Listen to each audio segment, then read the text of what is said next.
Simon, you fell to defeat in the capital 1 week after the cup final victory at Wembley. We went down to London Broncos at the Cherry Red Record Stadium in the league. You've been quoted as saying during the week that loss means that there's no room for error. When you've looked back on it, are you disappointed with the way that the team performed? Just as I said after the game, mate, first 20, they played with a far greater enthusiasm for the game and intent in everything they did, and we started brightly, scoring a try, which was how we practiced to play, and then after that we didn't give ourselves to display what we practiced for another 20 minutes after that try, because we just didn't really want to defend. There's two sides of the ball, you can't just turn up for one side of it, and yeah, they were good though. I mean, look, put it all in the pot and have a look at all the reasons. Yeah, to 20 minutes it was pretty poor, well 25ish it was pretty poor, and then some circumstances, the HIAs, that really hurt us, and somewhat similar to when we played Widnes away, when we lost two backs for a period. We got one of them back, but one being a half, it's quite a lot to have to try and make up in a game, and ultimately we didn't have enough. I thought we had some good spells throughout the next 60. The effort was miles better and the defence went up a level definitely, but we just didn't have enough ideas, or that's probably it. Ideas, decision making were quite average, even though we could have had some scores on the board, but no disrespect to Bobby, I thought he did a great job at 6, but between him and Lua they couldn't really get a flow going and pull London around enough to get the points. But on the flip side of that, I thought London were very good. They did look like a team that had a week off, and they'd had 2 weeks preparing for that game. So fair play to them. But yeah, we are in that position now where all year we've spoke about, we haven't spoke about it too much, but we've spoke about it internally, not externally, but we've lost a game we should have won, small margin, and you can have a look at those games, and some of our bloopers within them have beat ourselves. They've allowed us to beat ourselves, which, it hurts, it's annoying. That's the game sometimes, unfortunately. But yeah, after them games, you look at the results page and other people have lost, and this league's been all over the shops. It's kind of kept us all together, but with 5-6 games to go, that's gone now, and it doesn't really matter about anyone else. You've got to get your own house in order, and for us losing that one, it's a big one. It's not done yet. It's still obviously mathematically possible, and I'm pretty positive when I say the twists and turns are over. I think there'll be a few more bits and bobs for most teams, as it's shown all year. Why would it change? But it's definitely in our hands, but we can't be relying on anyone else, certainly not now.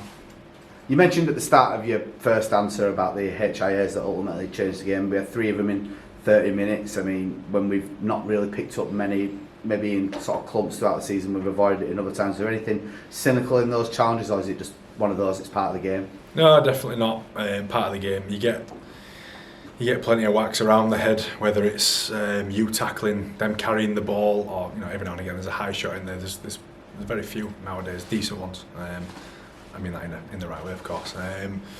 They just played with the intent to physically get amongst us, and that's what happened. That's a byproduct of it. You hit people hard, and if they're not in the right spot, or they're not expecting it, or whatever it might be, you carry hard, you tackle hard, people get hurt. It's a brutal sport. So no qualms though.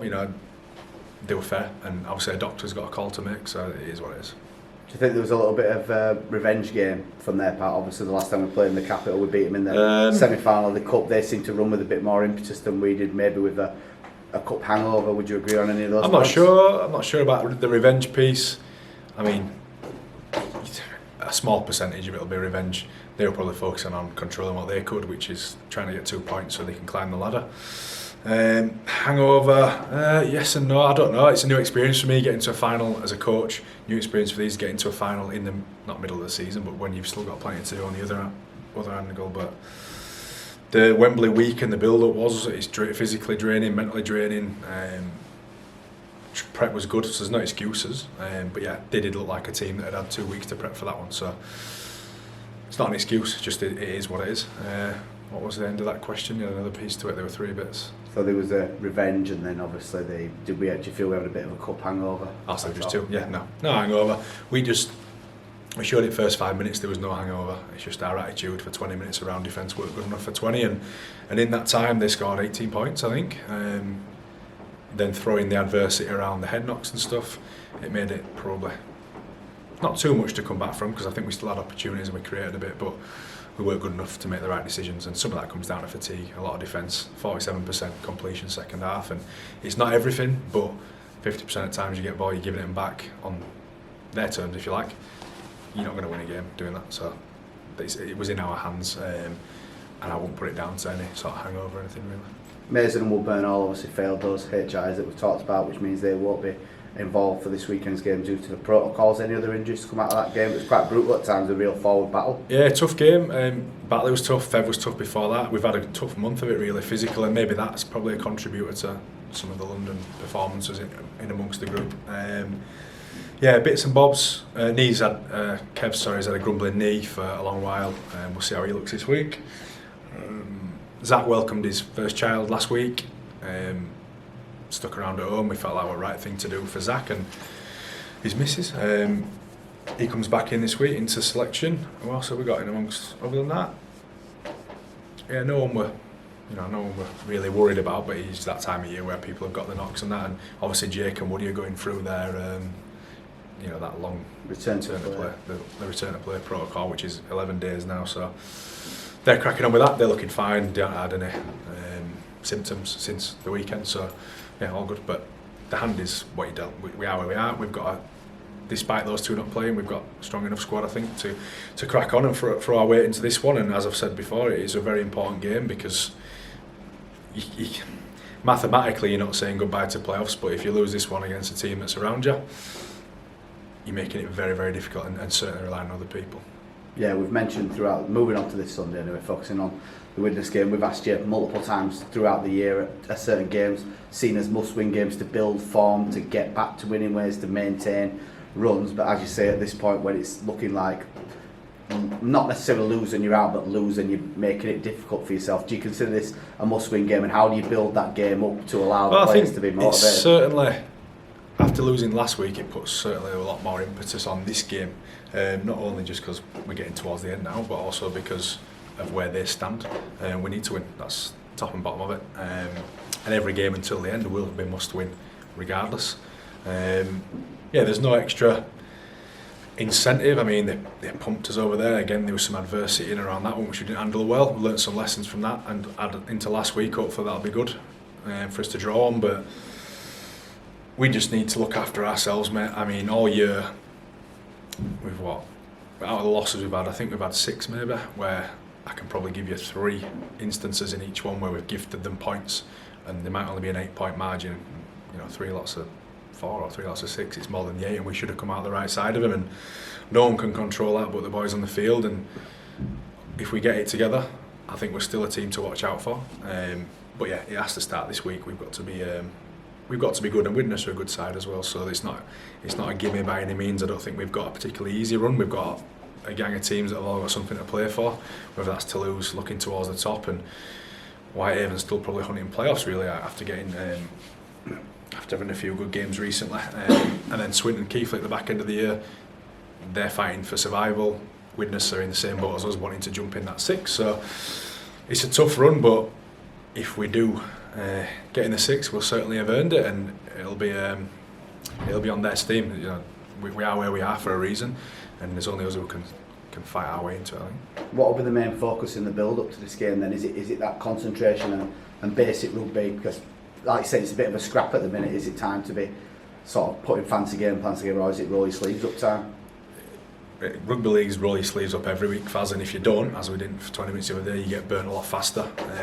We need to play smart, of course, but we're not going to change the wheel for a team now. We play it our way, and when we do it well and do it for long enough, we're a very good team to watch, and also a very hard team to handle for our opposition. So we'll focus on being the best version of us, which will give us a great chance. And obviously ball retention, with a view to last week, 50% in second half, 47% or something. That's something that really needs to go up, because no disrespect to anyone else, but I'm not sure we'll be beating, I don't know, Rochdale at 50% second half. You're not giving yourself a chance in a tough game, and Widnes will certainly kick well. They've got some wily halves there, and they've got a big forward pack who, they've got all to play for as well, so there's a lot on the line for both teams. Without putting you on the spot too much, you would like to see some change to the starting lineup for this game? Obviously Joe Keys has been mooted, has been close to a return to action for a few weeks. Could this be the week that we see him? Yeah, Keezy's been ticking the box. I think there's a fair chance he plays this week. We'll have our final look at him tonight before we decide on that. But yeah, there has to be change. We're losing a couple, aren't we? So we'll have a look at it. And to be honest, some just weren't good enough last week in the opening 20, and they didn't get much better as the game went along. So there's some choices to make, but we can't throw the baby out with the bathwater. We can't change everyone just because we're a bit annoyed at 20 minutes of rugby where we're really struggling for effort and enthusiasm. It's been there for most of the year, so when we're picking teams now and judging it on the big picture, not just on the last performance. But yeah, certainly everyone who's training tonight is available, so we'll have a look how everyone goes tonight and check out Keezy on his fitness and then the boxes he needs to tick, and then we'll make some calls. And finally then, it's Bank Holiday Sunday, return to the Shea where we've had a pretty good record this year. The 1895 Cup on display, the Wheelchair World Cup coming with Rob Hawkins and things of that nature, activities. It's a good game for the fans to get behind. What impact can the fans have on this team in what is a massive game for the push of the playoffs? Yeah, well, it was only a couple of weeks ago we were at home, but it does feel like a long time because of everything that's happened in between, I suppose. But you just nailed it all there. There's obviously a lot going on, which will be good to get down a little bit early for the game and have a look at all those bits. But in terms of fans' impact, I'm repeating myself, say the same every time. They've been great all year. It's been a tough year. Last couple, more has gone our way than it hasn't, and they were supporting us then. This year they've still turned out when it's been indifferent, and we've got potentially 5 weeks left of our season, and hopefully more if we get it right. And for the next 5 weeks we need to be doing a good job for those people who've supported us all year. I'm sure we will. They'll be loud, and hopefully they can cheer us on to a very important 2 points this week.